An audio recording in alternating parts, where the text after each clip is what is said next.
Oke, sekarang kita lanjut ke soal nomor 4. Di soal nomor 4 ini, materinya adalah berkaitan dengan aspek fisik atau aspek geografi. Ingat, aspek dalam geografi itu ada dua ya. Ada aspek fisik dan aspek non-fisik. Ada non-fisik. Kalau aspek fisik, itu adalah segala sesuatu yang terjadinya secara alami. Kalau aspek non-fisik, berarti segala sesuatu atau fenomena yang terjadinya karena ada campur tangan manusia. Nah, kita lihat saja. Aspek fisik dalam kajian geografi sesuai fenomena terdapat pada angka apa? 1. Perpindahan penduduk dari desa ke kota. Namanya saja penduduk. Penduduk itu kan berarti ya masyarakat. Berarti kan ada aktivitas manusia. Sedangkan di sini yang diminta fisik. Jadi kamu harus cari aspek yang terjadinya, kejadian yang terjadinya secara alami. Berarti jangan pilih yang ada nomor 1. Ini udah pasti salah nih. Tinggal kamu mikir, kalau nggak D ya E.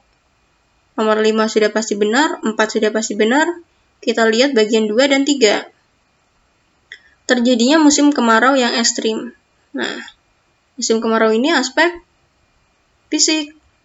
Mana ada musim itu dipengaruhi sama manusia. Musim itu yang terjadinya secara alami. Berarti 2, 4, dan 5. D. Kita lihat apakah benar. Yang nomor 3 ini salah.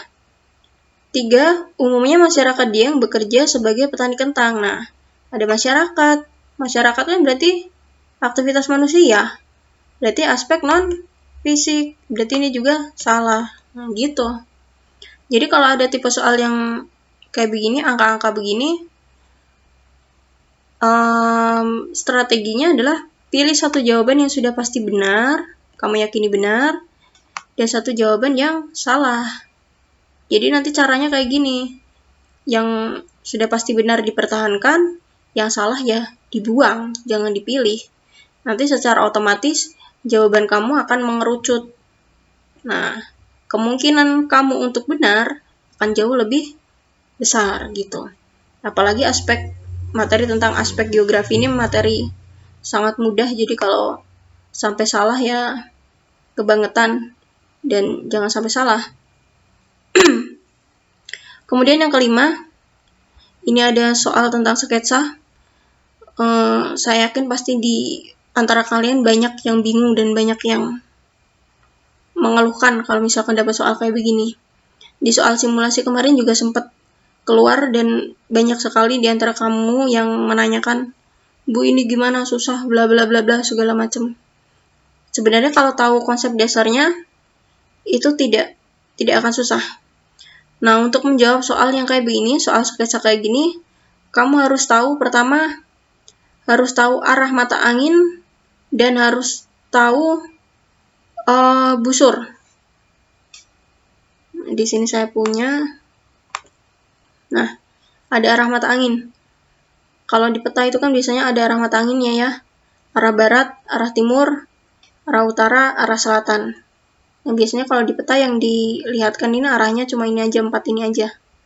Tapi sebenarnya arah mata anginnya ada timur, kemudian tenggara, selatan, barat daya, barat laut, utara, timur laut gitu.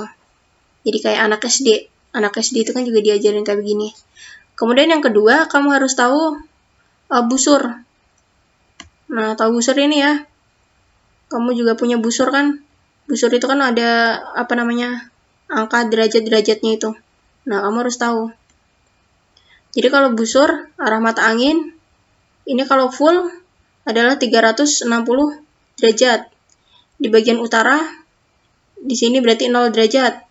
Kemudian ke arah timur ini kan berarti jadi 1/4 lingkaran, itu berarti 90 derajat. Nih, 90 derajat. Kemudian ke bawah lagi sampai ke arah selatan. Berarti kan jadi setengah lingkaran nih. Dari utara ke selatan. Setengah lingkaran berarti 180 derajat. Nah, sama aja. Dari selatan ke barat. ininya tadi seperempat ditambah setengah, berarti 180 ditambah 90, ada 270 derajat. Kemudian kalau full, dari utara balik lagi ke utara, berarti kan 360, kayak gitu. Sekarang kita lihat ke soalnya. Kemudian saya buka Paint di sini. Nah, biar gampang. Oke. Di sini arah mata anginnya tidak disediakan, jadi kamu hanya lihat derajatnya saja. Abaikan dulu jaraknya berapa, perkara ini berapa meternya itu sudah tidak usah terlalu dipusingkan dulu. Yang penting kamu tahu ininya dulu.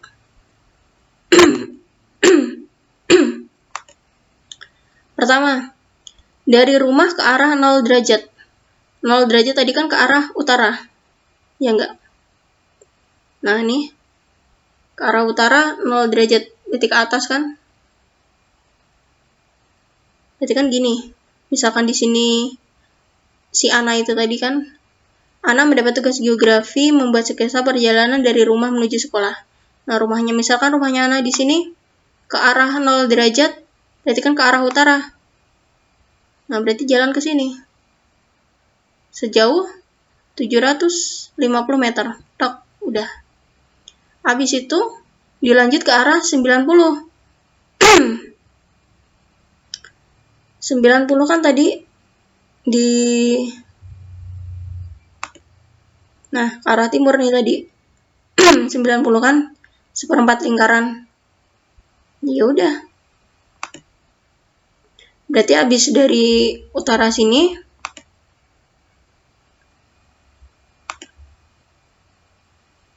ke arah timur. Nah, berarti ke sini 90 derajat. Nah, kita lihat lagi. 90 derajat sejauh 500 meter. Habis dari situ, kemudian berbelok ke atas 45. Oke, jadi gini dulu deh biar enak. Gini.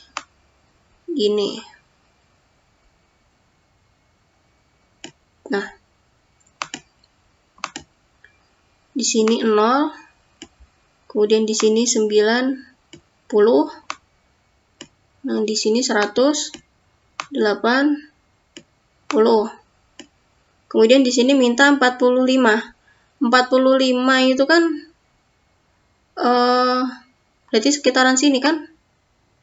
Nah, kalau dari tadi di sini dari utara, kemudian di sini dari timur, utara ke timur 90, berarti setengahnya ini kan berarti 45 derajat kan? Nah, ini 45 derajat.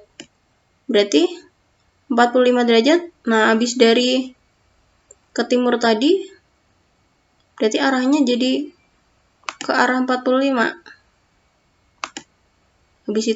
Habis gini kan gini berarti. Set, udah. Ke arah 45 derajat sejauh 1 km. Dari titik tersebut, belok ke arah 180. 180 ke sini. Nah, berarti habis itu ke bawah, ke arah 180 kan? Ke sini kan? Jadi gini. Nah, 250. Udah selesai. Berarti cari gambarnya yang kayak begitu. Mana? Ya.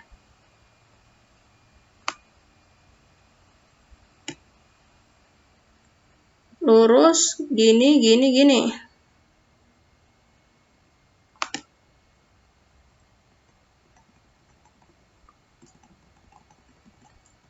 Nah, ini kan berarti jawabannya.